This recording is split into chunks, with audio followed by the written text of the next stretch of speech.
Hello and welcome to my channel. This is Amirahi. Today we will discuss about the historical background part 3. इससे पहले हम लोगों ने historical background part 2 के बारे में डिटेल से डिस्कस कर चुके हैं. उसमें हम लोगों ने डिस्कस किया था सेटलमेंट एक्ट ऑफ 1781. इसे अमेंडिंग एक्ट भी कहा जाता था. उसके बाद हम लोगों ने डिस्कस किया ईस्ट इंडिया एक्ट 1784. उसके बाद डिस्कस किया था एक्ट ऑफ 1786. उसके बाद चार्टर एक्ट को देखा था, चार्टर एक्ट ऑफ 1793 के बारे में हम लोग डिस्कस किया था. उसके बाद लास्ट में डिस्कस किया था चार्टर एक्ट ऑफ 1813 के बारे में. उसके मोस्ट इम्पॉर्टेंट पॉइंट के बारे में हम लोगों ने डिस्कस किया था. आज मैं आप लोगों के सामने दो चार्टर एक्ट लेकर आया हूँ. चार्टर एक्ट ऑफ 1833 और चार्टर एक्ट ऑफ 1853. इसके मोस्ट इम्पॉर्टेंट पॉइंट के बारे में हम लोग डिस्कस करेंगे. पहला हम लोग देखते हैं चार्टर एक्ट ऑफ 1833. उसमें क्या क्या प्रोविज़न था, क्यों उसको लाया गया था, उसके बारे में देख लेते हैं. It passed in the British parliament. इसको ब्रिटिश पार्लियामेंट में पास किया गया to renew East India Company another 20 years. Company की अवधि को 20 साल के लिए बढ़ाने के लिए.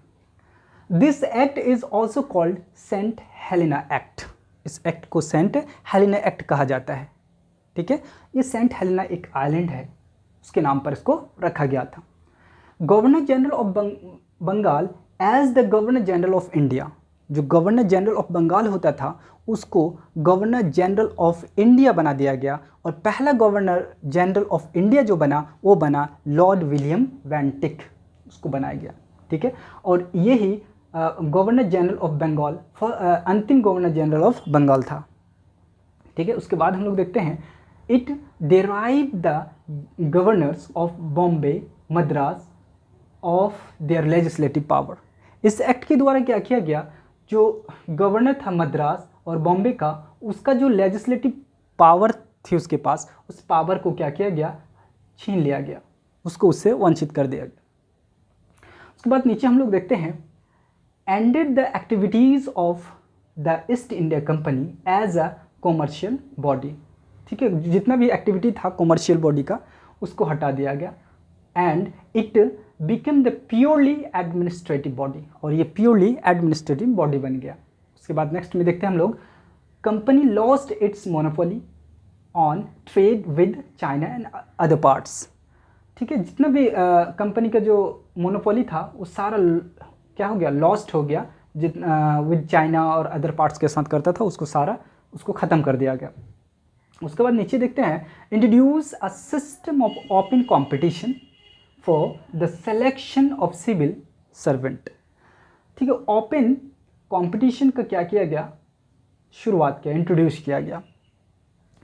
बट क्या हुआ, लेकिन this provision was negated of opposition of court of director. Court of director के ऑपोजिशन के कारण इसको जो है बंद कर दिया गया. फिर लास्ट पॉइंट नेक्स्ट पॉइंट हम लोग देखते हैं first law commission was established in 1834. पहला लॉ कमीशन को 1834 में एस्टेब्लिश किया गया बाय दिस चार्टर एक्ट. ठीक है, और इस लॉ कमीशन को जो अध्यक्ष बना वो कौन बना था, it was presided by Lord Macaulay. ठीक है, उसके बाद नेक्स्ट हम लोग देखते हैं चार्टर एक्ट ऑफ 1853. इसमें देखते हैं क्या क्या प्रोविज़न था, उसके बारे में देख लेते हैं. Separated the legislative and executive function of the governor general council. Governor general council में जो एग्जीक्यूटिव और लेजिस्लेटिव पावर था उसको अलग कर दिया गया, सेपरेट कर दिया गया. Executive function governor general council में रहा और एक न्यू बॉडी क्रिएट किया गया लेजिस्लेटिव फंक्शन के लिए, उसे हम लोग कहते हैं legislative council.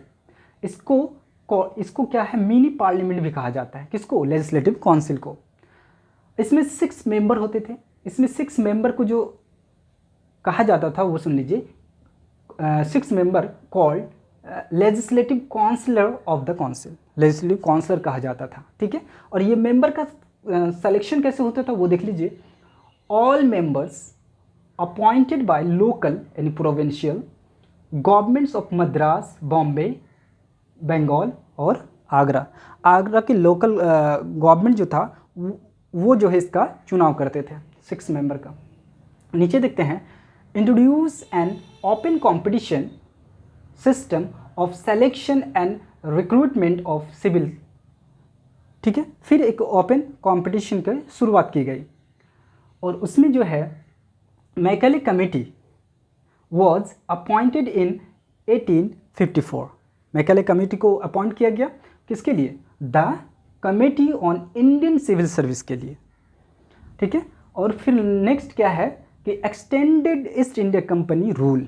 East India company के रूल को जो है एक्सटेंड कर दिया गया, but note specific time period, इसमें निश्चित समय अवधि के लिए नहीं बढ़ाया गया। ठीक है, और जो फर्स्ट इंडियन था जो आईसीएस बना था वो कौन था? सत्येंद्र नाथ टैगोर, जो रविंद्रनाथ टैगोर के बड़े भाई थे, become first Indian to qualify ICS in 1864, जो इसमें पास किया था 1863 में।